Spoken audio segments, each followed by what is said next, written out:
ವಿರಾಜಪೇಟೆ ತಾಲೂಕು ಕಚೇರಿಯಲ್ಲಿ ದಲ್ಲಾಳಿಗಳ ಹಾವಳಿ ಹೆಚ್ಚಾಗಿದೆ ಎಂದು ವಿರಾಜಪೇಟೆ ನಾಗರಿಕ ಸಮಿತಿ ಹಾಗೂ ಪ್ರಗತಿಪರ ಚಿಂತಕರ ಸಮಿತಿ ವತಿಯಿಂದ ಪ್ರತಿಭಟನೆ ನಡೆಸಲಾಯಿತು. ಲಂಚ ಕೊಡದೆ ಯಾವುದೇ ಕೆಲಸ ಆಗೋದಿಲ್ಲ. ಆಗುವುದಾದರೆ ದಲ್ಲಾಳಿಗಳ ಮೂಲಕ ಬಂದರೆ ಮಾತ್ರ ಕೆಲಸ ನಡೆಯುತ್ತೆ. ಅದು ಕೂಡ ಆಡಳಿತ ಪಕ್ಷದ ಕಪಿಮುಷ್ಟಿಯಲ್ಲಿ ಇದೆ. ಬಡ ಜನರನ್ನು ಹೆದರಿಸಿ ಕಳಿಸ್ತಾರೆ ಅಂತ 2 ಪುಕಾರು ಬಂದ ಹಿನ್ನೆಲೆ ಈ ಪ್ರತಿಭಟನೆ ಅನಿವಾರ್ಯವಾಗಿದೆ ಎಂದು ನಾಗರಿಕ ಸಮಿತಿ ಅಧ್ಯಕ್ಷರಾದ ಇರಾ ದುರ್ಗಾಪ್ರಸಾದ್ ಅವರು ಸುದ್ದಿಗೋಷ್ಠಿಯಲ್ಲಿ ಮಾಹಿತಿಯನ್ನು ನೀಡಿದರು.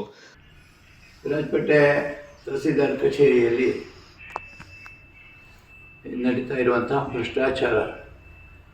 ಭ್ರಷ್ಟಾಚಾರ ಸರ್ಕಾರದ ಎಲ್ಲ ಕಚೇರಿಗಳಲ್ಲೂ ಇವೆ. ಆದರೆ ಇವತ್ತು ವಿರಾಜಪೇಟೆ ತಹಸೀಲ್ದಾರ್ ಕಚೇರಿಯಲ್ಲಿ ನಡೀತಾ ಇರುವಂತಹ ಭ್ರಷ್ಟಾಚಾರ ಅದು ತನ್ನ ಪರಾಕಾಷ್ಠೆಯನ್ನು ತಲುಪಿದೆ. ಅಲ್ಲಿ ಸಾಮಾನ್ಯ ಒಬ್ಬ ಮನುಷ್ಯ, ಒಬ್ಬ ರೈತ, ಸಾಮಾನ್ಯ ಮನುಷ್ಯ ಹೋದರೆ ಅವರ ಯಾವ ಕೆಲಸವೂ ಆಗೋದೇ ಇಲ್ಲ. ಅಲ್ಲಿ ಅಲ್ಲಿಗೆ ಏಜೆಂಟ್ಗಳಿದ್ದಾರೆ. ಅವ್ರ ಮೂಲಕವೇ ಮಾಡಬೇಕು, ಅವ್ರ ಮೂಲಕವೇ ಬರಬೇಕು ಅಂತ ಹೇಳುವ ಒಂದು ಪರಿಸ್ಥಿತಿಯನ್ನು ಅಲ್ಲಿ ಸೃಷ್ಟಿಸಿದ್ದಾರೆ.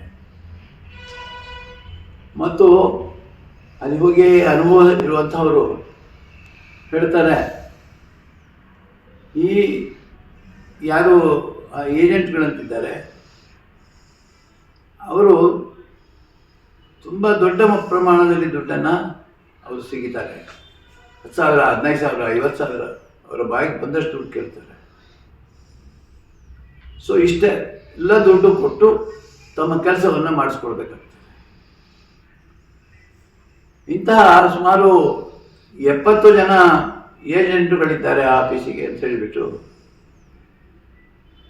ಅಲ್ಲಿಗೆ ಹೋಗಿ ಅಭ್ಯಾಸ ಇರುವವರೇ ಹೇಳ್ತಾರೆ. ನನಗೊಂದೆರಡು ಪತ್ರ ಬಂದಿದೆ ಈಗ. ಅದರಲ್ಲಿ ಒಬ್ಬರು ವಿವರಿಸಿದ್ದಾರೆ. ಅಲ್ಲಿ ಒಬ್ಬ ವ್ಯಕ್ತಿ ಹೆಸರು ಹೇಳಿ ಯಾವ ರೀತಿಯಲ್ಲಿ ನಡೀತಾ ಇದೆ ಅಂತ ಅನ್ನೋದನ್ನು ಅವರು ವಿವರಿಸ್ಕೊಟ್ಟಿದ್ದಾರೆ, ಬರೆದಿದ್ದಾರೆ. ಸೊ ನಾವು ಈ ಹಿಂದೆ ಒಂದು ಪತ್ರ ಸಮ್ಮೇಳನ ಮಾಡಿದೆವು. ನಾವು ಸರ್ಕಾರಕ್ಕೆ ಒಂದು ಮನವಿ ಕಳಿಸಿದ್ದೆವು. ಆದರೆ ಅದು ಏನೂ ಫಲಕಾರಿಯಾದ ಹಾಗೆ ಕಾಣುವುದು.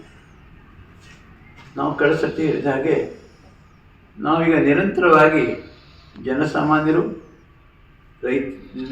ರೈತರ ಸಹಾಯದೊಂದಿಗೆ, ಸಹಕಾರದೊಂದಿಗೆ ನಿರಂತರ ಪ್ರತಿಭಟನಾ ಕಾರ್ಯಕ್ರಮಗಳನ್ನು ನಡೆಸಬೇಕು ಎಂದು ನಾವು ತೀರ್ಮಾನ ಮಾಡಿದ್ದೇವೆ.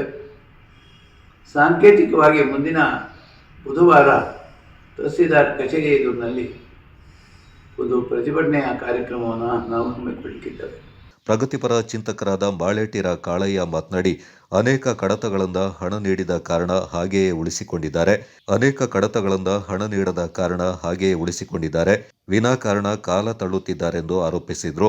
ರೆಹಮಾನ್ ಮಾತನಾಡಿ, ಇಂತಹ ಅಧಿಕಾರಿಗಳ ಮೇಲೆ ಕಾನೂನು ಕ್ರಮ ಕೈಗೊಳ್ಳಲು ಪ್ರತಿಭಟನೆ ಅನಿವಾರ್ಯ ಎಂದು ತಿಳಿಸಿದರು. ಅಲ್ಲಿ ಯಾವುದೇ ಬಡ ಜನರು ಹೋಗಿ ಯಾವುದೇ ಕೆಲಸ ಕಾರ್ಯಗಳನ್ನು ಮಾಡುವಂತಿಲ್ಲ. ಅದೇ ರೀತಿ ಯೋಧರ ಎಷ್ಟೋ ಕಡತಗಳು ಅಲ್ಲಿ ಅವರು ಸೇವೆಯಲ್ಲಿ ಇರ್ತಾರೆ. ತಾವು ಮಾಡಿಕೊಡ್ತೀವಿ ಅಂತ ಕೆಲಸ ಮಾಡಿಕೊಡ್ತೀವಿ ಅಂತೇಳಿ ಅವರ ಹಣವನ್ನು ಅಲ್ಲಿಂದ ಆರಿಸಿಕೊಂಡು ಈ ದಳ್ಳಾಳಿಗಳು ತಮ್ಮ ಜೇಬಿಗೆ ಸೇರಿಸಿಕೊಂಡು ಕಾಲ ಕಳೆದು ಯಾವ ದಾಖಲಾತಿಯೂ ಆಗುವುದಿಲ್ಲ, ಅವರ ಹಣವೂ ಸಿಕ್ಕುವುದಿಲ್ಲ. ಅದೇ ತರಹ ಎಷ್ಟೋ ವಿಧವೇ ಹೆಂಗಸರ ಕಡತಗಳು ಅಲ್ಲಿ ಬಾಕಿಗಳಿವೆ. ಅವರಿಗೆಲ್ಲ ನಿಮ್ಮ ಎಲ್ಲ ಆಸ್ತಿಯ ದಾಖಲಾತಿಗಳನ್ನು ಮಾಡಿಕೊಡ್ತೇವೆ, ನಿಮ್ಮಿಂದ ಹೋದರೆ ಆಗುವುದಿಲ್ಲ, ನಿಮ್ಮ ಕೈಯಲ್ಲಿ ಅಧಿಕಾರಿಗಳನ್ನು ಸಂಪರ್ಕಿಸಲು ಸಾಧ್ಯವಿಲ್ಲ ಎಂಬ ಸುಳ್ಳು ಭರವಸೆಗಳನ್ನು ನೀಡಿ ಹಲವಾರು ಫೈಲ್ಗಳು ಕಡತಗಳನ್ನು ಅಲ್ಲಿ ಇಟ್ಟುಕೊಂಡು ಇವತ್ತು ಅದರಲ್ಲಿ ದುಡ್ಡು ಮಾಡಿಕೊಂಡು ಇವರು ಐಷಾರಾಮಿ ಜೀವನವನ್ನು ನಡೆಸ್ತಾ ಇದ್ದಾರೆ. ಗೋಷ್ಠಿಯಲ್ಲಿ ಶಫೀಕ್ ಪಾಲ್ಗೊಂಡಿದ್ದರು.